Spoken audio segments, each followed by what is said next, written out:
You're listening and watching Game Playing You today with Carter Russ from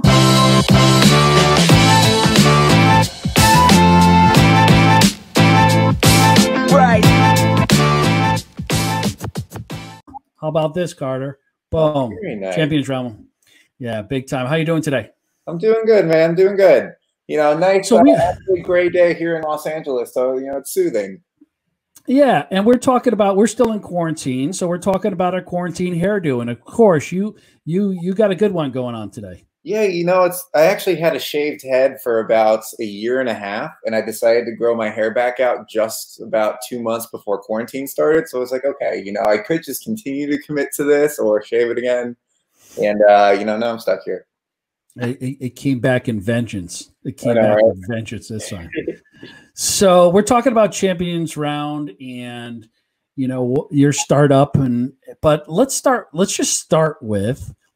you. Let's start with your story. Just give us a background. Give us a background from, you know, from college to where you are today.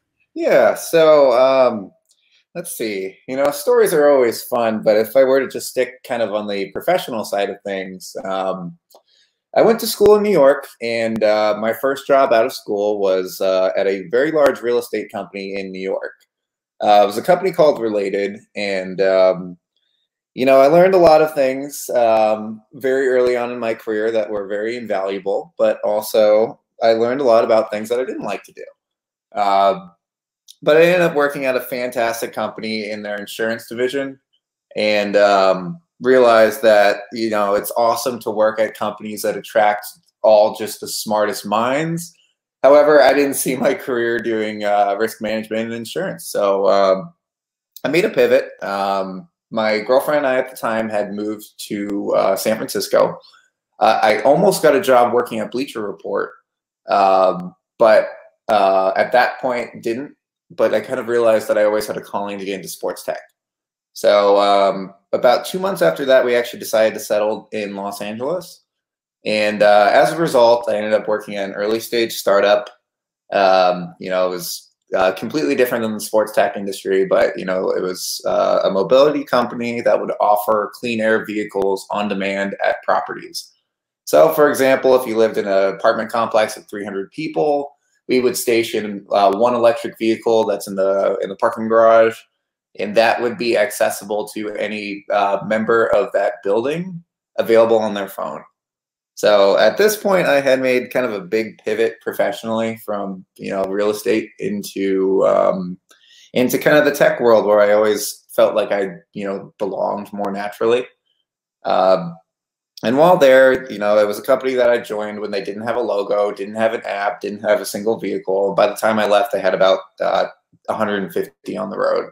So while there, you know, it was a very apt opportunity to, one, really be part of a company growing from the ground up, figure out exactly how scrappy you need to be with fundraising at every stage of an early company, especially one like that that's so capital intensive. You know, they're trying to buy cars, and you know, just kind of how to market and sell a product. And from that point on, you know, I was actually also very early into the cryptocurrency game.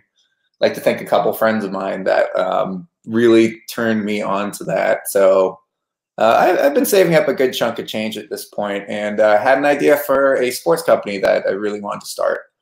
And lo and behold, here we are 2 years later. Well, it's about a year and a half later, with a product that's about to come out, and we're part of Game Playing You. So you know, that's kind of me. How did you guys think of Champions Round? What was really that aha moment? What was that incubator stage where you kind of, you know, you're on the napkin and you're drawing it out, and you guys are sitting around a table having drinks, and like, we got this great idea, let's launch it? Yeah, you know, it's funny because it's been like the most completely iterative process. Even recently, we just added a huge component of our business model about 4 months ago. But the initial inception was, I was sitting around watching basketball with my dad. And I've been the commissioner of my fantasy basketball league for, you know, 5 years now. And my dad always plays with us. And every single year that the NBA playoffs started, we would get really excited that the playoffs were starting. However, simultaneously disappointed that that meant our fantasy league was over. So it kind of just started as an idea of how to spitball game modes that would allow you to continue to play fantasy basketball until the playoffs. And I kind of just was thinking about that for a while, and I didn't expect to really do too much, let alone start a company with ambitious goals like how we have now. The idea was really just to kind of do a side project while I was working at my previous job. So I had money saved up. I started talking to game development studios were around Los Angeles. And then on May 14th of 2018 was the day that Professional and Amateur Sports Protection Act was repealed. And I realized, oh, wait, sports betting is about to be 100% legal. And I started to realize that this entire landscape of sports entertainment was going to radically change. So I started to realize that, wait a minute, this could be a game that actually has, money involved and money changing hands. And then I started to kind of realize that this was solving one problem that was a viable business in an industry that is already massive and loved in the States. And it's also a problem that would resonate very immediately with anyone that plays fantasy sports. And, right now it's 1 out of 5 people. So I met my co-founder just by chance. One of the game studios I was talking to, he was their business development rep. And, he tells me, he's like, hey, I'm going on paternity leave in about 3 weeks. So everything you tell me, you're going to have to reiterate. So, hey, nice to see you, but I'm ultimately not going to be your rep at this company. After he has his baby, I'm still kind of figuring out exactly how this is all going to work. And after he has his baby, he calls me. He's like, hey, just so you know, I sold a fantasy sports company in 2015. Here's my background. How can I be involved?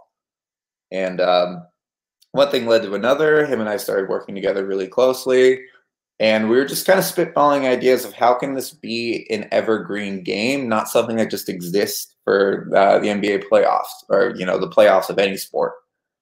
And long story short, we settled on realizing that we had essentially built an interval of a fantasy season, something that can be replicated multiple times, and in doing so, solve multiple problems that exist in the fantasy sports industry. We realized that, the frustrations of the industry really had to do with the fact that the options were very binary and polarizing. That it was either you play all year with your friends or you play one day by yourself for money. The fact that there was nothing in between, nor had anyone really tried to, iterate another vertical into the space, was something that we saw as a huge opportunity. So that's something that we had really come to discover in late 2018. And from that point on, we did a bunch of surveying. We really wanted to make sure that we were doing as much of the lean startup approach as we could before we actually built anything. And then we finally felt confident with our products, and then we started development in March of 2019. So it's been about 13 and a half months now since we wrote our first line of code. We launched a beta product in September. And we've been running a couple beta products throughout the second half of 2019, as well as the beginning of 2020. And then in a similar iterative way, we had decided to take a look at another industry that we love. I've been a gamer. My co-founder used to work at Electronic Arts, and he was head of game production at Zanga Poker. So gaming as well as sports is something very close to us. And we really wanted to solve the issue of how can I enjoy watching an esport if I've never played that video game before? Because that was a problem that we had. We were very, very close into the gaming industry, but we had tried to watch some games that we have never actually played before and found it to be, unengaging and, quite frankly, confusing.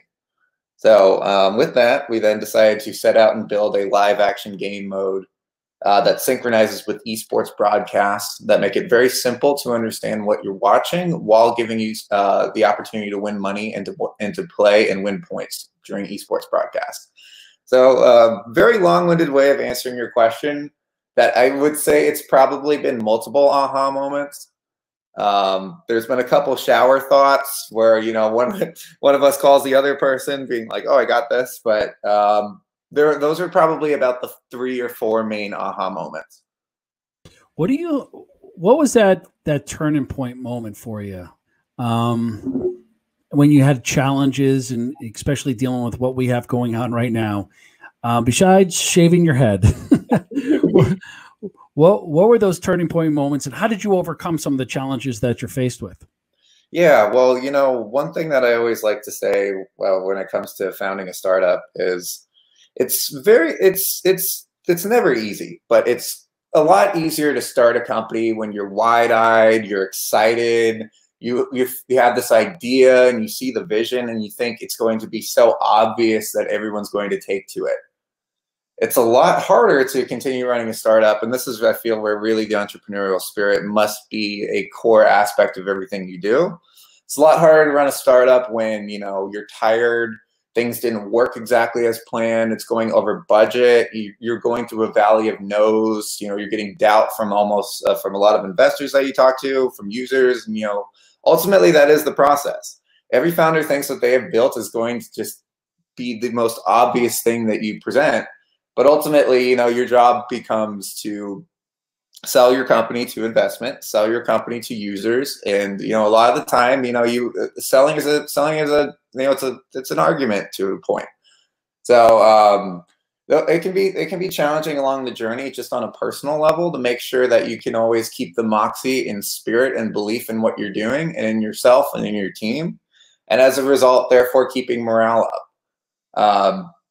You know, specifically during this COVID-19 era, I feel like I really saw exactly something that made me just absolutely ecstatic.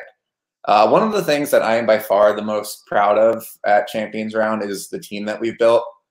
We've got a lot of veterans of the industry in both gaming and in sports tech. And a lot of them, you know, are taking a risk to be here. A lot of them could have very comfortable jobs at some top companies, top tech companies. And, you know, for example, our CTO was one of the first iOS developers at Bleacher Report. He was director of engineering at a very successful, you know, wearable workout company. He decided to come here. So right around COVID-19, we had to sort of bring out the reality of the fact that we are now working in an industry that is that perhaps might not come back up until next year. And how do we find ways, one, to work as a team and stretch out the runway, but two, how can we actually stand out during this time where there's no sports? I already mentioned at the beginning of this that one of the things we did was host that charity live stream. But ultimately what we did was we built a game mode really quickly that was centered around the NFL draft, kind of just as a way of showing that there are ways to be creative around the few sporting events that there are that you can acquire users with. And, you know, as a result, our app shot up to number 6 on the iOS store for sports apps. And, you know, our team has been constantly reacting to what sporting events are around the corner and finding ways to create not game modes that are that just are functional, but game modes that are really unique. And, you know, as a result, our team was able to, you know, accept some temporary, you know, pay deductions while working about twice as hard, all with the goal of realizing that this is an opportunity for us to show exactly what this company is really made of. So, I mean, I would say that was probably one of the coolest challenges I saw our team overcome. And yeah. That's pretty impressive, you know, especially if you're such a strong leader that people are going to stick around because they believe in your vision and you guys have built a great product and ready to take it to market. So talk about you, a little bit more about yourself. I mean, you know, what you've overcome in a very short period of time, being a leader, your first startup for the most part, right? That's yours. You got the reins to it. What advice would you give yourself if you go back 13 months? Now that you know what you went through now, what we're experiencing, obviously we didn't see this coming. But what did you learn about yourself? What did you learn about yourself in business, as a leader, as an entrepreneur? And maybe there's some things that you thought you could have done a little bit different. What would that advice be to yourself? Yeah, great question. Well, one thing I definitely learned about myself, and I kind of touched on it earlier in this podcast. My entire career up until Champions Round, my last job, I was a data analyst. I became our graphic designer. I was in charge of managing all of our systems. I had a little dabbling into product management. But the only thing I really had never done professionally was I was never in a sales role, and I never I never credited myself with having much of an aptitude for it. I've always been kind of the person where if someone is on the other side and I'm like, oh, you're making good points. Okay, that's fair. But I've come to find that as a leader of a startup, as I mentioned, a lot of it ultimately does kind of boil down to sales. You have to sell the vision on talent to come join you. You have to sell it to users that are interested in your product. You have to paint a marketing campaign that highlights your product in a very unique way. Marketing and sales are always going to have a bit of overlap there. So, it's been very interesting to learn about myself that I actually do have a really big aptitude for it. I guess it just took really something for me to be passionate about, to really commit to doing, to having those types of responsibilities professionally. And yeah, a couple things that I would give myself as advice. Well, also a lot of my job is, make sure, set a company culture, have great people there, and get the heck out of their way.